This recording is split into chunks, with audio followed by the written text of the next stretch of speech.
Hey guys, it's me Dihanna and welcome back to Dihanna's World. In today's video, I will be doing my advice and tips for upcoming 7th graders. I also did my advice and tip for upcoming 6th graders in this video right here. And if you guys want to check out that video, it will be in my middle school playlist.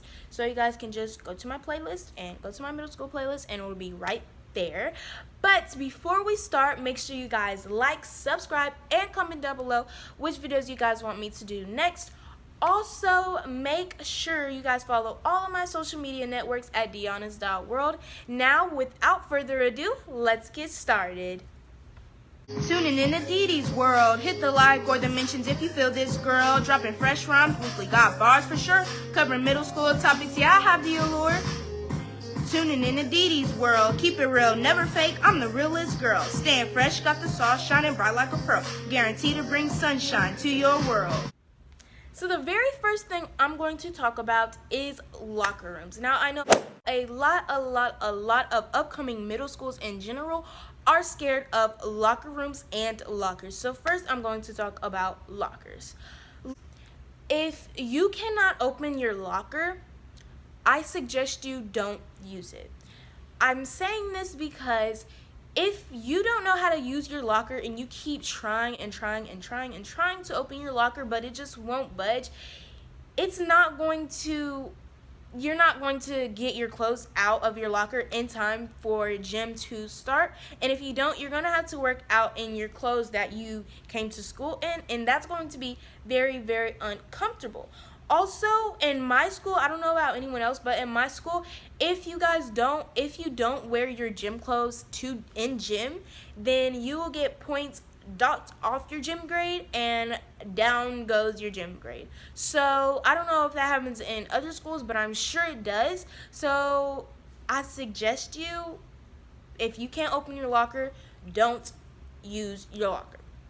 And if you can't open your locker, you can just get a plastic bag and put your clothes in a plastic bag, and then boom, you can just go and just leave them in the plastic bag in case you forget it. And it's perfect, and you don't even have to have the struggle of using your locker. I also know some people are nervous or scared in changing in front of their peers. And I just want to say, if you're nervous or scared of changing in front of your peers, you can just go change in the restroom. It's no big deal. And if someone makes fun of you, say, DMC told me, and you're not cool enough to watch her. So, period. Don't. And so, yeah. Always, if you don't feel comfortable, then you don't even have to change in front of people. Just go to the restroom. And in my school, there's restrooms in the locker room. If there's not restrooms in the locker room, then just go to the nearest restroom and boom, you're changed. You're ready to go to gym, and you're ready to work a sweat or break a sweat. So the next thing I want to talk about is trying out for sports. Now, what I want to say about trying out for sports. First of all, make sure you're practicing the sport you're trying out for months prior before you try out for it. Because if you're like, oh, I'm better than the people at my school, like they're not gonna get any better than they were last year, so I know I'm gonna make the team, no sweat, and you get cut on the first day.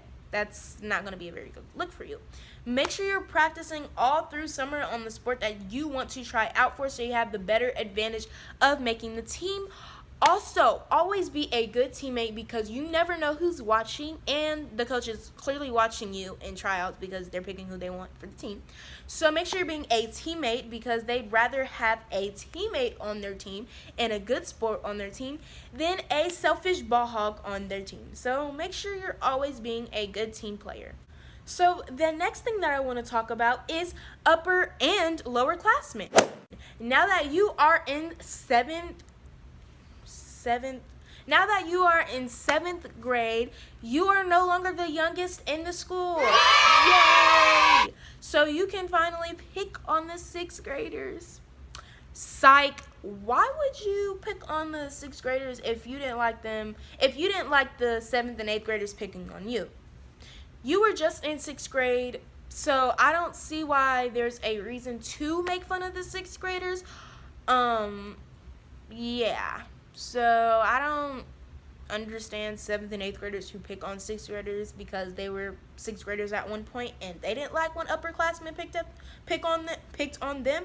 So I don't see why there's a reason to pick on lower classmen.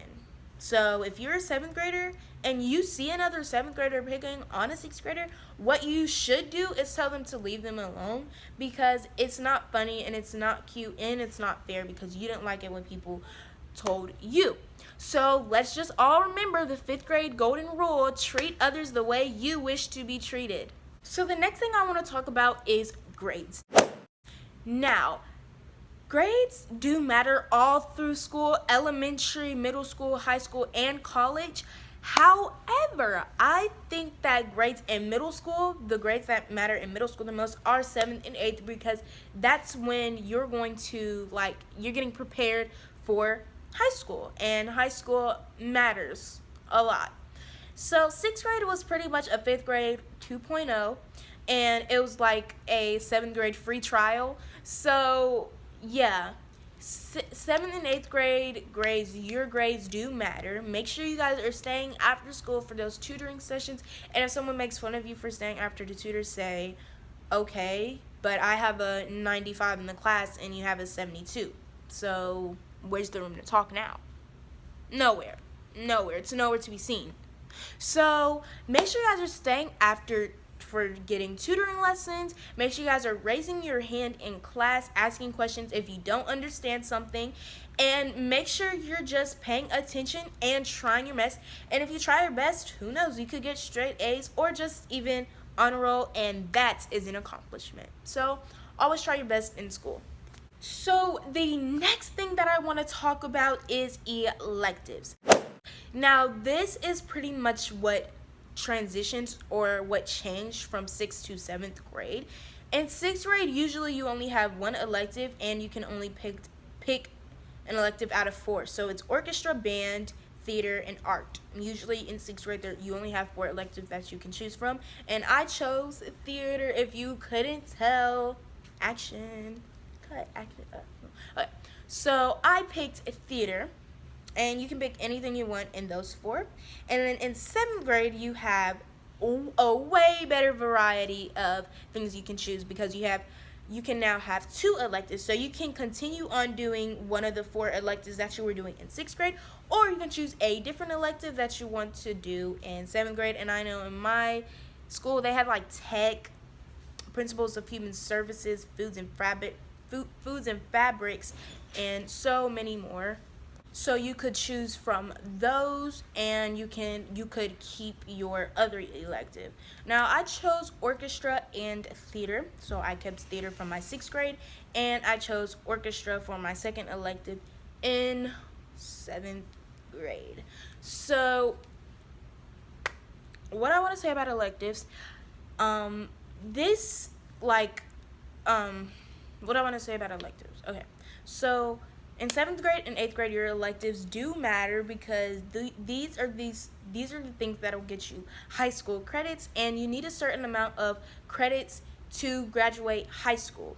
So orchestra and theater don't get you credits in 6th, 7th, or 8th grade, but in high school you get a credit for each year you do the 2, or each year you do the 4. So each year you do art, orchestra, theater, or band, you get an elective every year in high school, but in middle school you don't get any. But it's also good in middle school to have a few high school credits in case you do want to do electives that don't give you high school credits. Now, you can choose the 4 things that don't get you credits, which is orchestra, band, theater, and art. But you should do things that can get you credits for summer school. For me, I did typing classes, and it got me some high school credits, and I did it for summer school, and I think I only did it for 3 weeks, and it was also very easy, and it barely took any time out of my day. All you had to do, type, and we're all teenagers, so I pretty much knew how to type already. So it got me some high school credits, and I'm going to do that in 8th grade. I'm going to do a credit for 8th grade next year too, because I'm going into 8th grade, so I'm still doing orchestra and theater in 8th grade, and then when I go to high school, I'm get my high school credits and graduate with over a 4.0 GPA. That's just my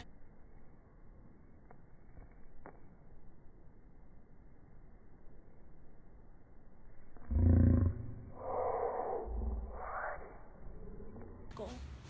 But yes, so if you guys do want to choose classes that won't get you credits, make sure you do classes that will get you credits for summer school, and then there's nothing even to stress about.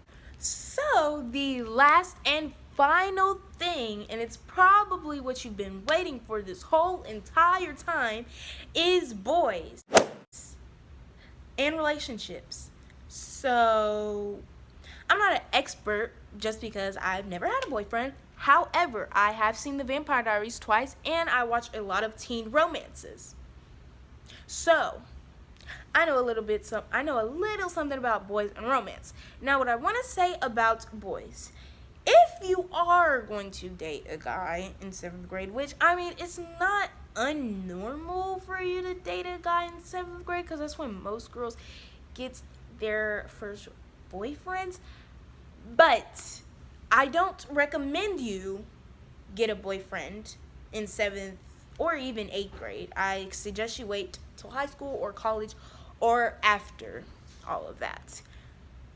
Just because in 6th, 7th, and 8th grade, boys are very, very, very immature, and I just can't be with someone who's immature. I need a mature person.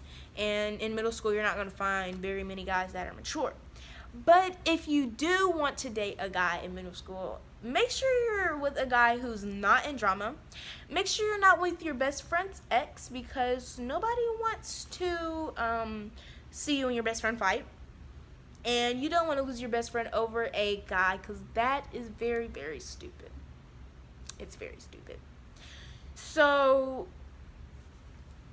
also, if you want to be with a guy, make sure he's a unproblematic king, because if you're drama free but your boyfriend isn't, he's going to pass the drama over to you, and then you're going to become problematic, and then you are going to just change completely, and it's not going to be cool. But you wouldn't have to do all this. You wouldn't have to do all this searching if you didn't have a boyfriend in the first place. So I just recommend you not even have a boyfriend or a girlfriend if you're a guy watching this, because it just causes a lot of drama. And it's fun to be single. Trust me. I've been single for all 13 years of my life. And it's very fun. I don't have to share anything with anyone. Cause all my single ladies, put your hands up in the club, just broke up, doing my own thing. On my thing. If you like it, then you should've put a ring on. If you like me, you should've put a ring on. Okay. So that is it for today's video, and I hope you guys enjoyed it. Please make sure to like, subscribe, and comment down below which videos you guys want me to do next. Also, follow my Instagram and TikTok at dihannas.world. And that is it for today, guys. Bye.